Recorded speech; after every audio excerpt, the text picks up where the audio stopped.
Hey, good Tuesday evening, everyone. State Representative Brad Halbrook with my friends, Director Colin Mosley, Chairman Chris Miller, and Representative David Freese, all of the Illinois Freedom Caucus. Even though we're not in Springfield this week, we are still going to continue to hammer out the important issues of the day. And so, welcome, gentlemen, to Tuesday night Town Hall Roundtable. What's going on?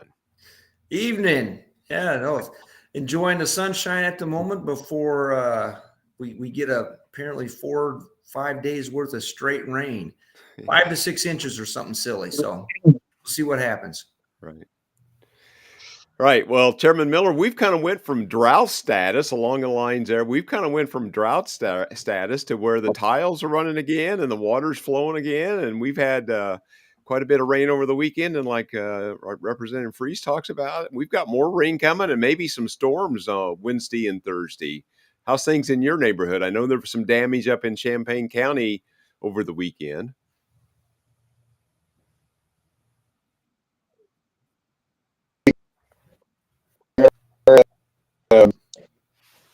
But we didn't really have, we had a little bit of the cap on our roof, one end, put a few singles on, but we got all that and fixed today. So, I mean, ultimately, from what I saw, we were pretty much untouched by all that stuff. I think it was 7/10 of an inch of rain or something, and I like a lot of other places that get a lot. Right. Exactly. Well, gentlemen, let's get into tonight's program. Tonight's program is brought to you by the Secretary of Education McMahon sends a letter to Governor Newsom. Even though the President Trump has signed an executive order to eliminate the Department of Education, they can still send letters out to governors of states informing them of their legal right to read the law and abide by it. So you guys may want to check that out later. So with that, we're going to talk about Illinois' wage growth being the third worst in the nation and kind of the pension debt that's driving up this tax situation in our state. So with that, we got this kind of big graphic on the right side. It shows Illinois down there in the bottom. Only two states have slower wage growth than Illinois does. Gentlemen, I'm just going to throw it open. Let's kind of talk about what's maybe driving this issue of extremely poor wage growth in the state. Well, it's for starters, we have a state that is depopulating.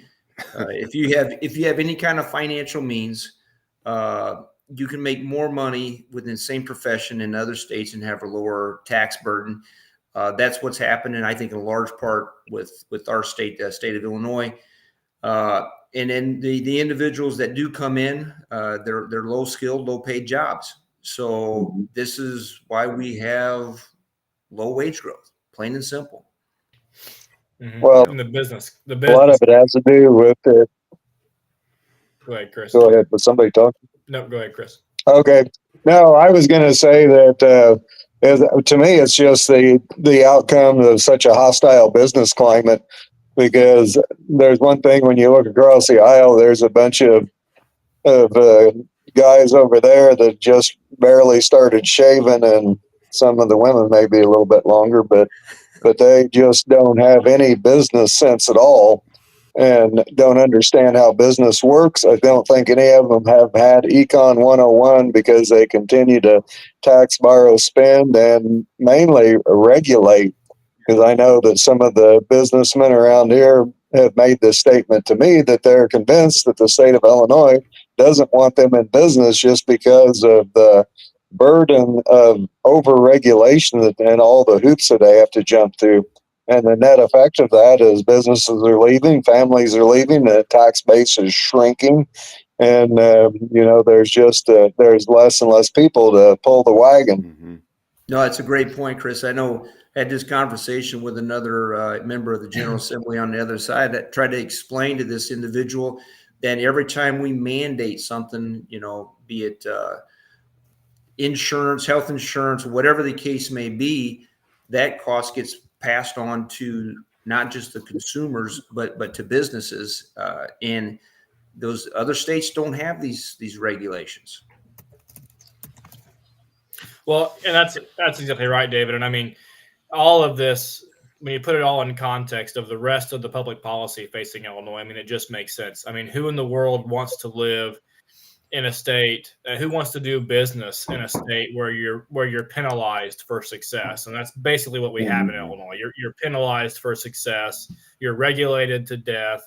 I mean, it's kind of an Olympic sport to jump through all the hoops that it takes to do business in Illinois.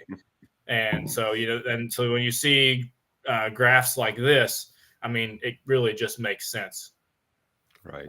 Right.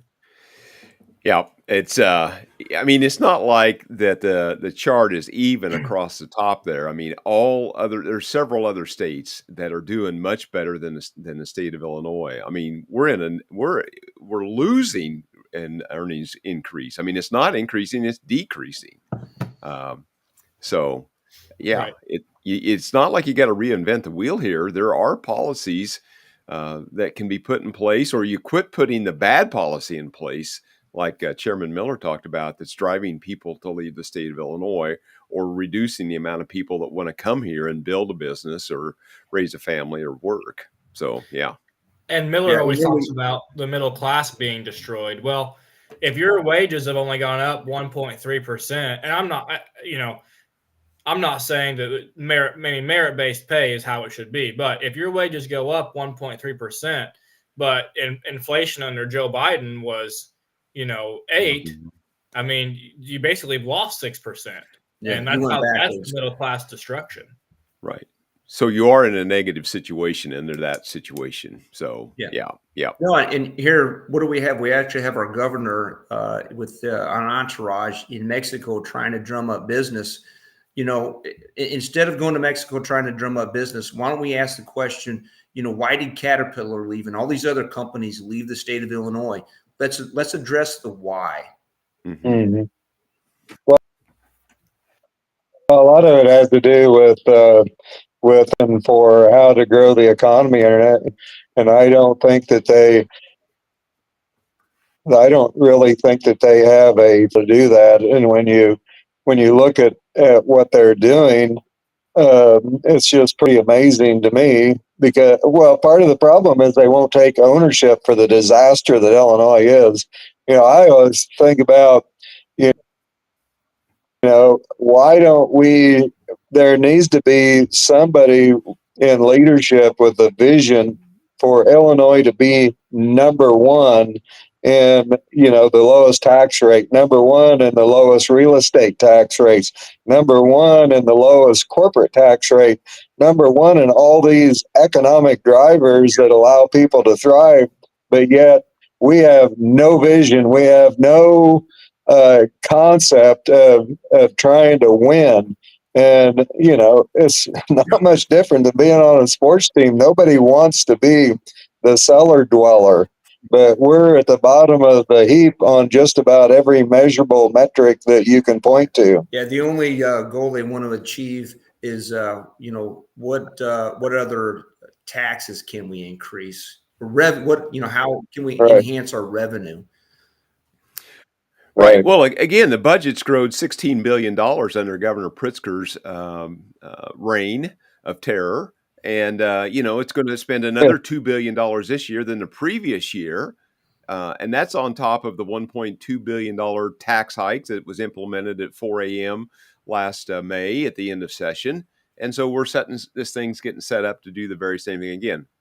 Well, gentlemen, the only place where wage growth is not going the opposite direction is for school superintendents. Boy, Colin, this slide is just stunning here as we see these superintendents going into retirement at a rather, that's not a very old age, in your mid-50s to go into retirement. And they got these huge six-figure salaries. They're well over $250,000 by and large. They're going to set them up to be multimillionaires by the time they live out, well, within a few short years. They don't have to live out their whole life. I mean, these payouts are just phenomenal. Mm-hmm. Yeah, and I think to me, number one, I don't know every district on this list personally to know what the proficiencies are or what they're teaching, whether it's a woke curriculum. But the other thing too is you talk about what teachers are making, and we keep hearing more and more and more about teacher salaries and all that. And I think that it's a warranted conversation. But then you look at these school districts where the superintendent's making $300,000. I don't know any teacher. I don't know very many teachers that are starting out at 20% of that salary in Illinois. So I think that it's a total just slap in the face to the rank and file teachers. And again, you talk about where we're going with pension issues. Somebody retiring at 55 with a $300,000 pension, you do that very many times, and your pension system ends up exactly where ours is right now. Right. And gentlemen, it's not like we've got one of these superintendents per county. There's 835 school districts across the state. Yeah. I think so. Yeah, and these are just the superintendents. It's not factoring in the assistant superintendents. It's not, factoring in the regional office of education superintendents, which there's 40 or 50 of those positions. This is just alarming. The state needs to get out of the retirement business. Stop guaranteeing these pension benefits. We need to transition to a 401k type style pension plan for every government employee. There's no reason why we should be doing this. If you go to work for any other private company, all the private companies have got away from these guaranteed pensions. Get away from it. Let's stop it. We can't afford it.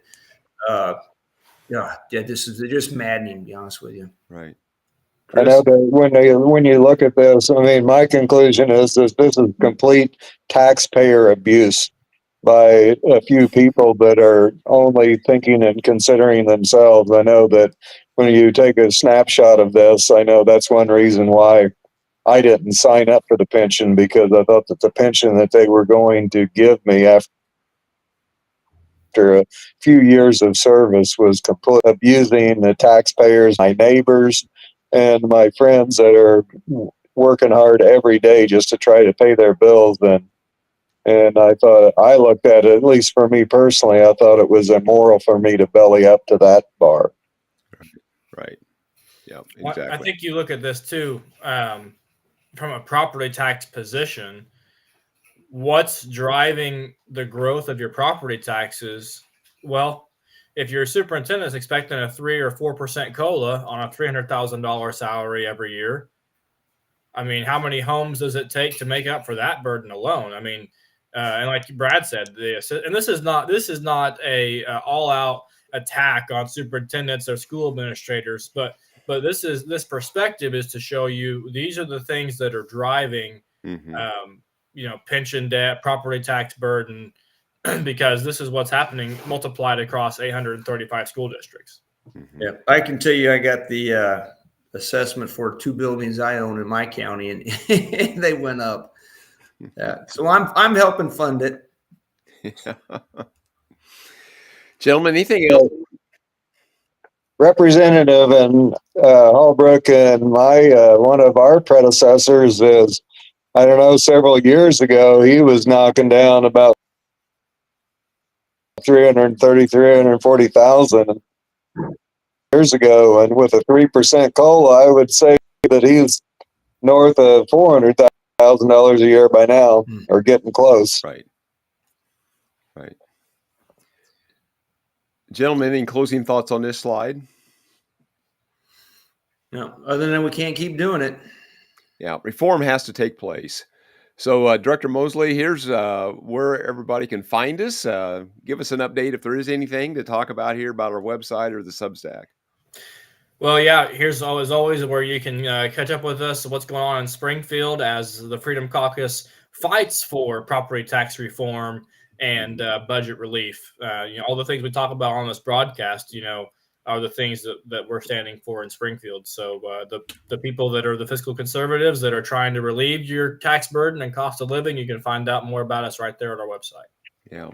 Well, unfortunately, gentlemen, I think when we return to Springfield next week, we're probably not going to hear anything about property tax reform. We're not going to hear probably anything about any other reform, but we probably are going to hear about how they're going to make wash machines where they've got to be filters on them, or you won't be able to buy one. And You know what's really bizarre? I think the filter that's required on the wash machines to filter out the microplastics contain more plastic than what you'll filter in 12 or 13 years. Representative Freeze? Yeah, I can see them. They're going to try and ban the gas stove again too. Yeah. That's another item that's on their hit list. And styrofoam and plastic straws. I can't figure out what is scarier to a Democrat in Springfield, an AR-15 or a plastic straw. Yeah, they want to ban them both. You know. Well, back back to this wash machine filter thing. Don't you have to flush that filter out somewhere and clean it out so you can reuse it, or does it just go into the landfill with all the other plastic? I don't know. Well, if you live in Chris's district, you probably throw it under the burn pile. Yeah, right.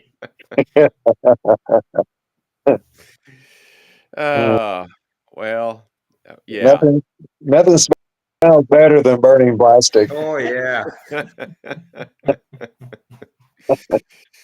Well, as always, we appreciate that you're tuning in with us. Let's just go around the table here real quick. Representative Freeze, give us a 60-second closing comment as we scroll the stuff there on the bottom. Representative Freeze, what's your closing thoughts here as we're back in the district this week? Well, it's nice to be back in the district. Obviously, everywhere I go, I'm rubbing elbows with constituents, and property taxes was one of the things that was brought up to me when I went into the bank. We really need to get our spending under control so we can get our taxes under control. There's a reason why both companies and individuals leave this state. We're just getting taxed to death. So we've got to do that. We've got to fight for tax relief in Springfield. I mean, glad to fight that fight for everybody here in Illinois. Right. Exactly. Well, Representative Chairman Miller, I think we're the only ones left in Illinois after the governor took this massive delegation to Mexico with him. I think maybe they're due back today or tomorrow. I'm not sure, but I think there was like 70 people that went down there, and I know there was some private business people and some association people and a lot of government people. So hopefully they're doing some good. It'll be interesting to see what the reports are. But with that, Representative Miller, any closing thoughts? Well, I know that I posted a really bad April Fool's joke today because Sker cares about the citizen. Like,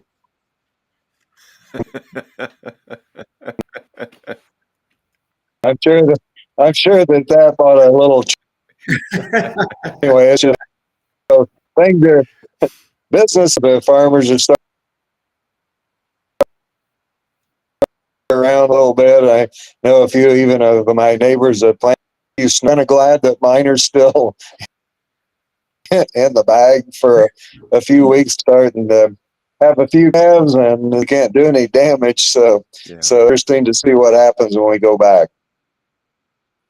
Exactly. Director Mosley, any closing thoughts as you wrap this thing up for us this evening? Well, you can see my I voted sticker here. And, today was a consolidated election. We hope everybody got out and voted. Local elections matter. And yes. So we hope you all voted for your school board. Make sure that whoever your newly elected officials are, make sure you keep them accountable, get in touch with them, make sure they have your number and you have theirs, because local officials matter just as much. And hey, after today, we're diving right into the 2026 election cycle. So. Right. Yeah. And I guess we should have talked about this last week. Probably 2/3 or 3/4 of your property tax bill is, probably at least 3/4 of it is on the ballot today with your school boards and townships, community college townships, community college. 3/4 of it anyhow is on the ballot. So, All right. Well, again, we always appreciate you to tune in, like, share, follow, subscribe our content to help us overcome the algorithmic gods of the big tech overlords. And with that, cue the music and we'll say goodnight for tonight.